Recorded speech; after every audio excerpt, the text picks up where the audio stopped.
Hello, ladies and gentlemen. Eddie Marcus here again, still on that mission of trying to see if we can find some door that will allow us to walk through it, called freedom, liberation.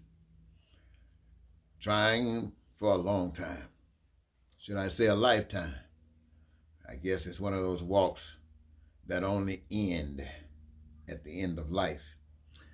I was listening to something on the news social media today, and they were talking about some of the propaganda that Russia gives to its people.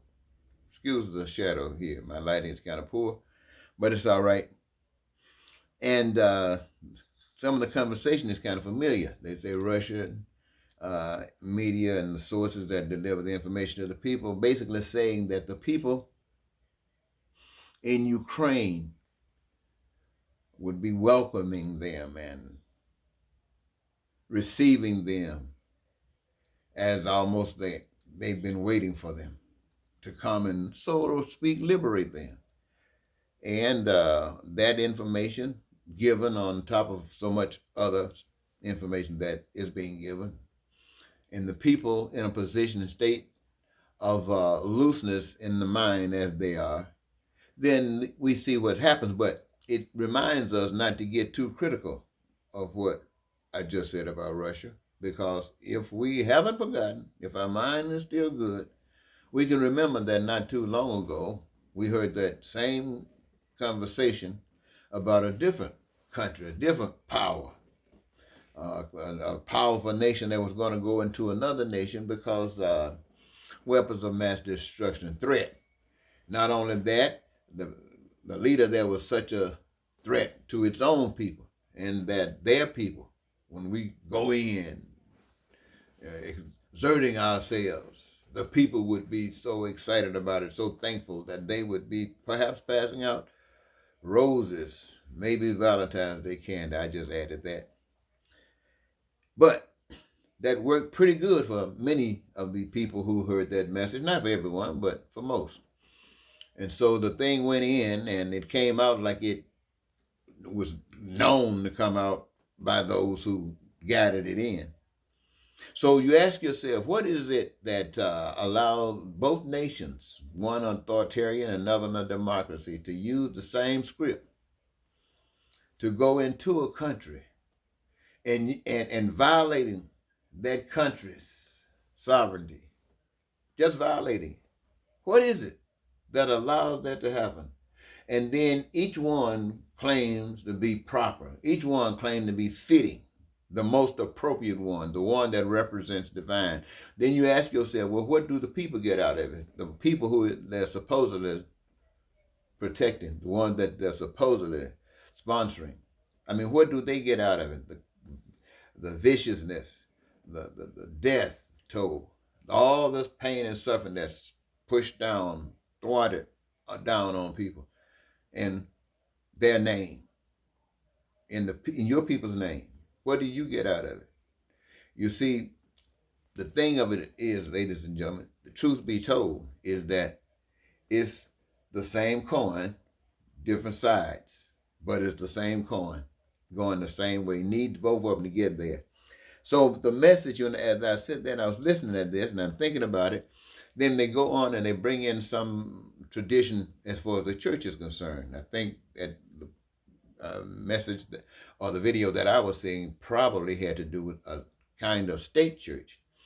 And then we were listening to the authorities of the church speak, and they were saying how the church must be in line with the state. This is righteousness, as far as they're concerned. This is the way it's supposed to be, and the church must be in line with the culturisticness of the state.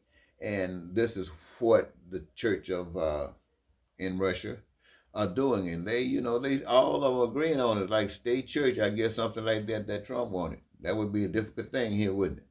Having had exposure to all of the stuff we had exposure to. But these guys, I don't know what they've had exposure to, but right now this is what they're basically doing, to a certain degree, a major degree. But my question would be, and I'm sure yours is too, but what about the state? What moral code is the state being guided by?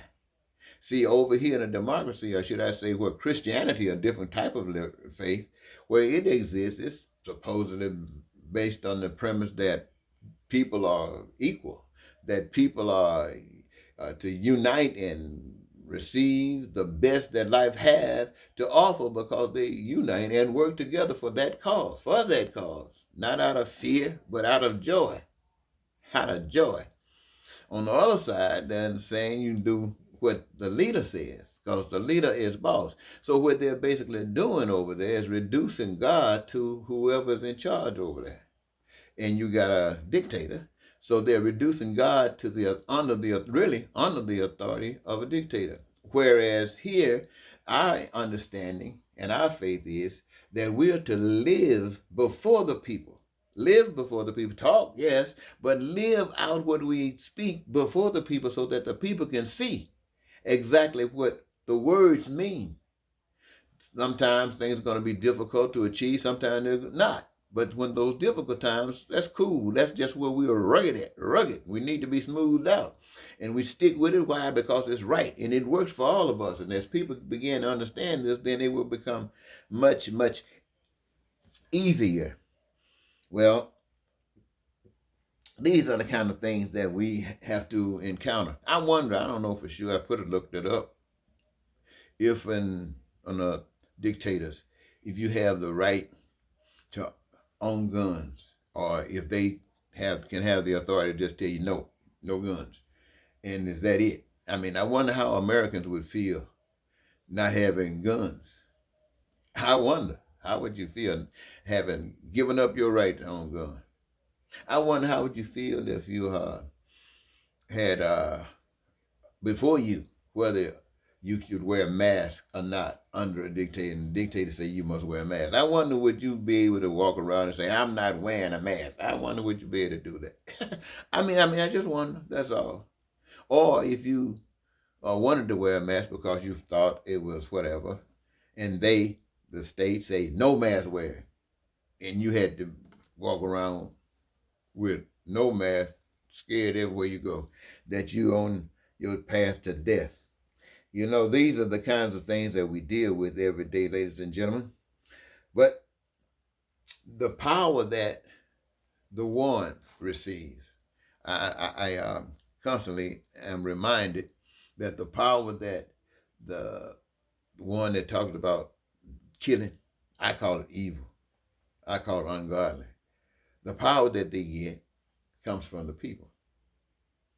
And they get this power by promising certain benefits to those that they need for that major support.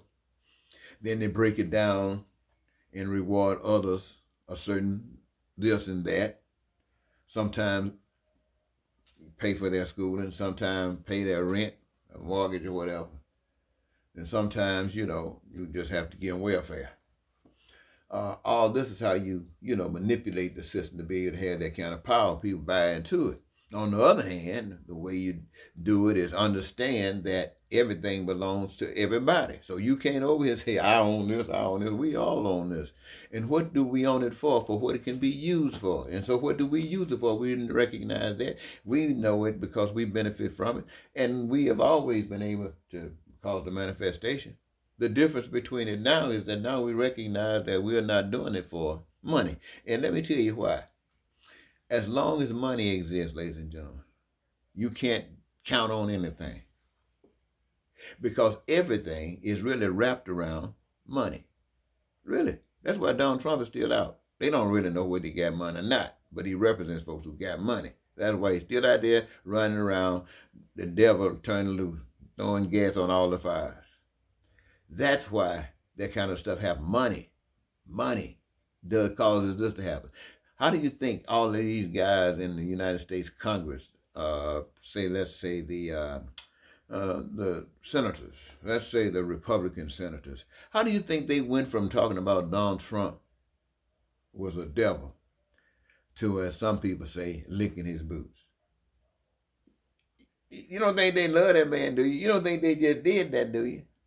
I don't know why they did it, but you don't think they love him, do you? You probably know why it's happening. But anyway, ladies and gentlemen, it is that those you get the benefits, you get the fear, and ultimately, especially on the evil side, you're gonna get that death. But ain't no over here on this side, ain't no death. There's no death. Now let me say this here. Let's say, let me use this as an example. Let's say that America decided to be a good nation, and they were going to try to make sure that the people in America, all of us, are satisfied. That we're gonna make sure that all of us got those essentials for survival as we needed, wanted, or desired. As a people of this nation, we're gonna do that. Nobody will be without food, clothing, shelter, education, health care. And we're gonna do it by the way I just suggested it. Everybody participating in the process and creating enough of it so we can just have a ball living. Now let's say that the other practices of the world, whether it's on the dictator, whether it's on the socialism, communism, democracy, whatever it is, let's just say that they are pissed and they decide they want to not practice our ways, learn them and practice them, but they want to confiscate because their ultimate authority is violence and power. And so they want to confiscate. Now, with all this love that we have, that have created heaven, what should we do in a situation like that? Well, what we should do is really be led by our spiritual conscience. But the question that you're probably asking or thinking of is, do you turn and run, or do you stand and resist? The answer is you do what you want to do. But the thing that will be the most effective, because everybody's not prepared to turn and run. You got to be loaded down with some heavy faith to turn and run. The stand there. That's your responsibility. And what happens? What happens when you stand? Either those that are observing will see, or they will see because you will prove to them that you have the right to defend yourself. You came to me, thank you. You have the right to defend yourself. And there's no weapon that can be set up, gauged against you, who represent true righteousness. I'm talking about true righteousness, because ain't nobody over here can point a finger at you and say, nah, that's ugly. And it's not because of fear that they won't say it. It's because it's true. There's no way they can defeat you. They couldn't defeat you. It'll be like fighting back in the days when we finally got introduced to Bruce Lee. Everything changed. It got a little rougher now, but everything changed. And that's the way it would be. We don't have anything to fear. If once we get our act together, once we get our things righteous, we have nothing to fear from any power on the face of the earth. When guys threaten something about nuclear bombs or ready to get going nuclear to fight, nobody cares over here. That's your next move. You know why are we saying this? Because the love that we have, the life that we share, we are open to share with you and know how to make it beautiful, just as beautiful for you as it is here. But if you still think that you you could intimidate God, you crazy. And so if you want to blow the earth up, I do know that you can push a button and it'll only blow up your spot. I know that can happen, but I'm not counting on that. It just doesn't make any difference. If it doesn't make any difference to you, it doesn't make any difference to God, I'm satisfied. So let me see, is there any other thing I want to leave before I go? People have already said that Eddie thinks he knows everything. I don't really think I know everything, but I know I can say a little something about everything that I know. Something of. So, how do I want to sum this up? I want to sum this up with my title, The Game That Powers Play. The game that powers play. The game that powers play.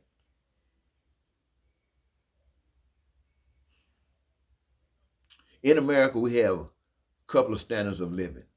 You got that high living, you got that low living. In Russia, you got a couple of standards of living. You got that high living, you got that low living. In Africa, you got that high living, you got that low living. In Asia, you got that high living, you got that low living. And everywhere else on the rest of the globe where people are, you got that high living and you got that low living. All of it predicated on money. If you took money out of it, could people still be able to amass a whole bunch of wealth that others won't?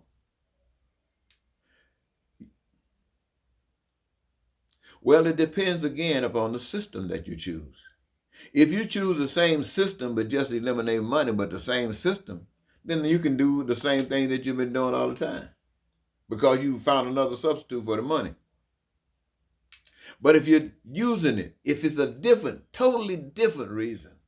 See, the thing about this amassing stuff, whether with money or a substitute with money, it represents something we call greed. It represents, and greed varies as well. It can be little greed, big greed, but it represents that. On the other hand, it does not represent greed. See, let me give you an example. You remember the first time you went to a buffet? Well, maybe it was Old Country, or maybe it was Sally Sue, and you didn't even know. You just went there, and people had been saying that you could go back and eat after you've paid this. And you know, you've been thinking about that, and all of a sudden you find yourself blessed, and you're at a buffet. And all of this food is looking wonderful, right? And you know you want some of all of it. And so what you do, you find your spot on a table someplace, and you go back with several plates with different servings. I mean, just desserts. You got your main entrees, whatever that might be. And it's just sitting there, and then you start eating. And all of a sudden you kind of stuffed, but you still just going because this is something new to you. And you're going and going, and you eat it. And even some of you even go back and still try to get a little more. And you go back several times, to visit the buffet. You enjoyed this.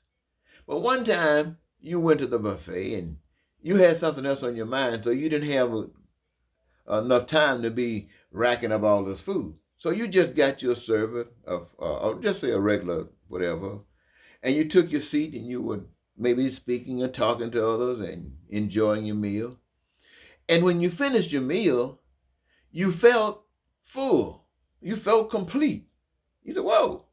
And you look around, you only had, a regular plate, maybe a dessert and something to drink. And you feel just fine. But then if you decide that maybe there is one little something I want to go back and try, you can go back and get that one little something and come back and finish it. Then you can get up after the meal is over, walk out of there feeling fine.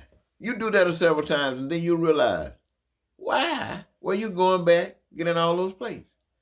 That doesn't make any sense to you. Now you go and get a plate knowing that you ain't have to worry about it. It will be there and it'll probably still be fresh. And you can go back in as often as you want. Now you just don't want to go. It's the same way when the world changes. And now everybody who's been poor all the time now probably want them 10 cars. Isn't that crazy? Want 10 cars? They won't want 10 cars because they find out that it's easier to be able to go and access a car and return a car and access another car and return a car and access another car as you want it, rather than having to worry about moving and having cars about all being responsible for all these cars. So as the access is made available to you, then all of that old other crazy hoarding stuff and worried about not having will be gone. Ooh, I took a long time to say that, didn't I? Well, anyway, my point of it is this: live righteous. Listen to the message of any tape that I've been bringing to you over the past 40 years. I've never changed. The message is that the moment of truth, life of victory eternal, paradise on earth unlimited, basic human rights for all people have always been. God is center, and we are God's branches. I put it this way, God is the tree, and we are the branches. We, the human beings, are the branches. And we do all of the things that the branches do. The branches got leaves, and leaves do the things that leaves do. I'm telling you, ladies and gentlemen, everything is doing its thing. And nobody is complaining about what's the leaf is not complaining about what the branch is doing. I'm sure if the branch wasn't there, the leaf wouldn't be there. So everything is working out fine because everything is doing what it's supposed to be doing on time. This is all I'm talking to you about, ladies and gentlemen. Let us contemplate that. And I ain't going to hold you no longer. I'm going to let you go. And I want to thank you so very much once again for giving me your time. And until next, this is Eddie Marcus saying goodbye.